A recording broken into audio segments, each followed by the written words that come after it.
বলো আল্লাহু আকবার, আল্লাহু আকবার, লা ইলাহা ইল্লাল্লাহ, আল্লাহু আকবার, আল্লাহু আকবার ওয়া লিল্লাহিল হামদ।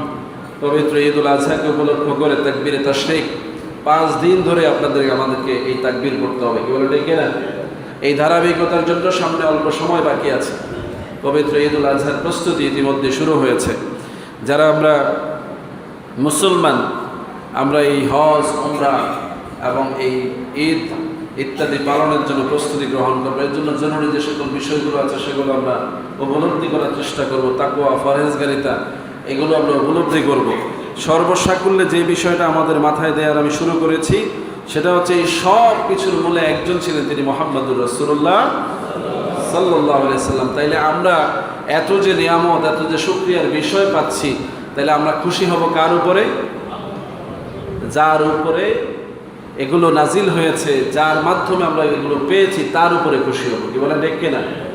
আপনারা হয়তো সহজ উদাহরণগুলো বোঝেন, কোরআনের হাদিসের উদাহরণগুলো বুঝতে চান না। খুশি হওয়ার কথা বললেই আপনারা বলেন আল্লাহর উপরে খুশি হবেন। আল্লাহর উপরে খুশি তো হবেনই, কিন্তু আল্লাহ তো আপনাকে সরাসরি খুশি হওয়ার কথা বলেন নাই। আল্লাহ বলছেন তুমি আমার নবীর উপরে খুশি হও আগে, কারণ আমি তো আমার নবীকে পাঠিয়েছি তোমার কাছে। যা দিয়েছি নবীকে দিয়েছি, নবী তোমাদেরকে বন্টন করেছে, আমি কিছু বন্টন করি না, আমি আমার নবীর মাধ্যমে বন্টন করেছি। এজন্য নবী নিজেও বলেছেন আনা কাসেম, আমি হচ্ছি বন্টনকারী। আল্লাহ হচ্ছেন দাতা, দেনেওয়ালা, আর এগুলো বন্টনকারী কে?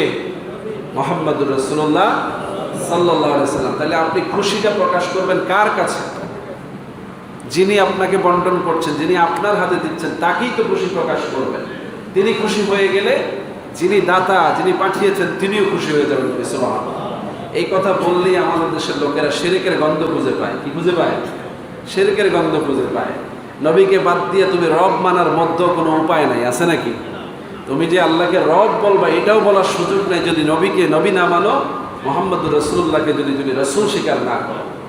কবরে যাওয়ার পরে আতা মালাকানে ইয়াজলিসানে ফায়াকুলানে, কবরে রাখার পরে ফেরেশতা আসবে দুইজন, বসাবে মৃত ব্যক্তিকে, প্রশ্ন করবে, বলবে আল্লাজি হাজার রাজুল, মান হাজার রাজুল আল্লাজি বুইসা ফিহ, এই ব্যক্তিকে যিনি তোমাদের কাছে এসেছিলেন, মা কুনতা তাদরি, তার ব্যাপারে তোমার ধারণা কি ছিল, তুমি কি বলতা? কবরে এই প্রশ্ন হবে। বুখারীতে, মুসলিমে অনেকগুলো হাদিস আসছে যে কবরে একটাই প্রশ্ন হবে, আর এই একটা প্রশ্ন হবে শুধু এইটাই যে এই ব্যক্তিকে, এর ব্যাপারে তুমি দুনিয়ায় কি বলতে? লোকেরা জবাব দিবে হাজা মুহাম্মদুর রাসূলুল্লাহ।